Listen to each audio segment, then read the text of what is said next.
नमस्कार दोस्तों, आप सभी का स्वागत है अनुकल्प जीएस सेंटर पर। आज के वीडियो में हम कार्य, ऊर्जा और शक्ति से संबंधित बहुत ही महत्वपूर्ण सवालों को करेंगे, जो कि आपके सभी एग्जाम के लिए मोस्ट इम्पॉर्टेंट है। तो वीडियो में एंड तक बने रहें।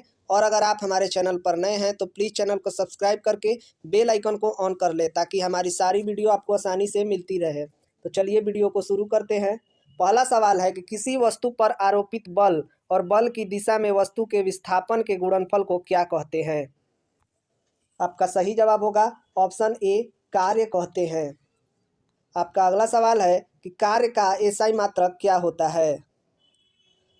तो इसका राइट आंसर होगा ऑप्शन डी, ए और बी दोनों, यानी कि कार्य का एसआई मात्रक जूल होता है और न्यूटन मीटर भी कार्य का मात्रक होता है। ये दोनों कार्य का एसआई मात्रक होता है।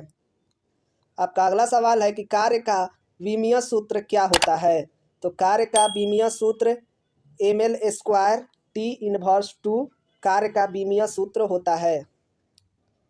आपका अगला सवाल है कि यदि किसी वस्तु पर बहुत सारे बल कार्य कर रहे हैं और वस्तु स्थिर अवस्था में है, तो उन सब बलों द्वारा किए गए कार्य का मान क्या होगा। आपका सही जवाब होगा ऑप्शन सी, शून्य होगा।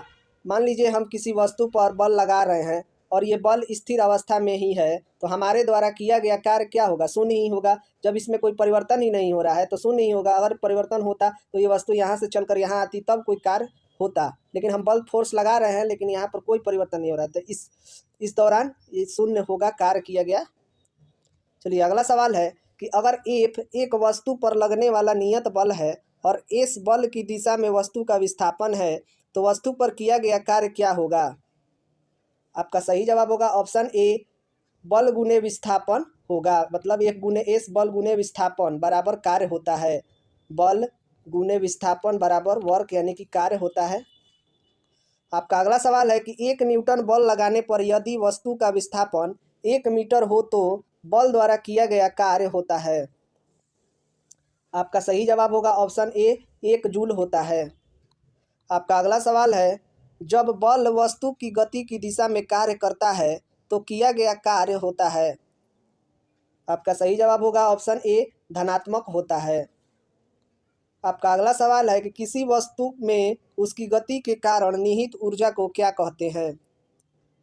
आपका सही जवाब होगा ऑप्शन बी, गतिज ऊर्जा कहते हैं। और गतिज ऊर्जा का सूत्र होता है 1/2 mv², जहां m वस्तु का द्रव्यमान है और v वस्तु का वेग है। याद रखिएगा, ये एग्जाम में पूछे जाते हैं।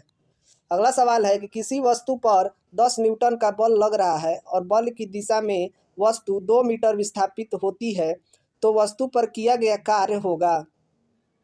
आपका सही जवाब होगा ऑप्शन बी, 20 जूल होगा। आपका अगला सवाल है कि घर्षण बल द्वारा किया गया कार्य हमेशा क्या होता है। तो आपका सही जवाब होगा कि घर्षण बल द्वारा किया गया कार्य हमेशा ऋणात्मक होता है। याद रखिएगा कि घर्षण बल द्वारा किया गया कार्य ऋणात्मक होता है, क्योंकि ये विपरीत दिशा में बल लगाता है, इसलिए इस पर किया बल, घर्षण बल द्वारा किया गया कार्य हमेशा ऋणात्मक होगा। अगला सवाल है कि जब किसी गतिशील गाड़ी पर ब्रेक लगाया जाता है तो अवरोधक बल द्वारा किया गया कार्य क्या होगा। तो इसका भी आंसर सेम ऋणात्मक ही होगा, क्योंकि जब हम ब्रेक लगाते हैं तो ब्रेक लगाने से हमारे, मान लीजिए किसी भी कार्य के चक्के में घर्षण बल कार्य करता है, तभी कोई कार रुकती है। तो विपरीत दिशा में बल लग रहा है, इसीलिए वो ऋणात्मक होता है। आपका अगला सवाल है कि एम द्रव्यमान के पिंड को पृथ्वी की सतह से एच ऊंचाई तक ले जाने में किया गया कार्य होगा। आपका सही जवाब होगा ऑप्शन ए, mgh होगा। आपका अगला सवाल है कि निम्न में से किस स्थिति में कार्य शून्य होता है। आपका सही जवाब होगा ऑप्शन बी, एक कुली सिर पर भार रखकर खड़ा है तो कुली द्वारा किया गया कार्य हमेशा शून्य होगा। आपका अगला सवाल है कि यदि कार्य बराबर जूल गुने ऊष्मा है तो जूल क्या है। आपका सही जवाब होगा ऑप्शन ए, ऊष्मा का यांत्रिक तुल्यांकन है। जूल जो है वो ऊष्मा का यांत्रिक तुल्यांकन है।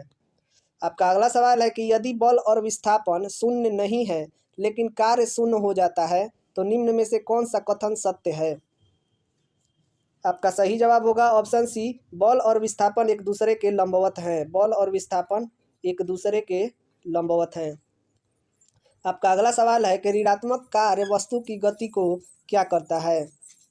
तो आपका सही जवाब होगा ऑप्शन बी, धीमी करता है। हमने पीछे ही पढ़ा कि वस्तु के किसी भी कार्य में ब्रेक लगता है तो मतलब कि ऋणात्मक कार्य होता है तो वो धीमी हो जाती है, तो ऑप्शन बी धीमी कर देती है। आपका अगला सवाल है कि किया गया कार्य अधिकतम तब होगा जब बल और विस्थापन की दिशा डॉट डॉट होगी। तो आपका सही जवाब होगा ऑप्शन ए, एक समान होगी। किया गया कार्य अधिकतम तब होगा जब बल और विस्थापन की दिशा एक समान होगी। आपका अगला सवाल है कि कार्य करने की क्षमता को क्या कहते हैं। आपका सही जवाब होगा ऑप्शन बी, ऊर्जा कहते हैं। कार्य करने की क्षमता को ऊर्जा कहा जाता है। अगला सवाल है कि ऊर्जा का एसआई मात्रक क्या होता है। तो ऊर्जा का एसआई मात्रक जूल होता है। ऑप्शन ए राइट आंसर होगा, जूल।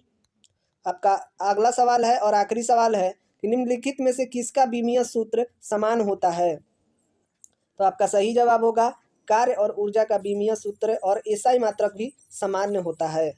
तो आज के वीडियो में इतना ही। उम्मीद है कि वीडियो अच्छी लगी है, तो प्लीज़ वीडियो को लाइक करें और शेयर करें। और अगर आप हमारे चैनल पर नए हैं या आपने अभी तक हमारे चैनल को सब्सक्राइब नहीं किया है तो प्लीज़ चैनल को सब्सक्राइब करके बेल आइकन को ऑन करना ना भूलें, ताकि हमारी सारी वीडियो आपको आसानी से मिलती रहे। चलिए मिलते हैं अगले वीडियो में, तब तक के लिए जय हिंद।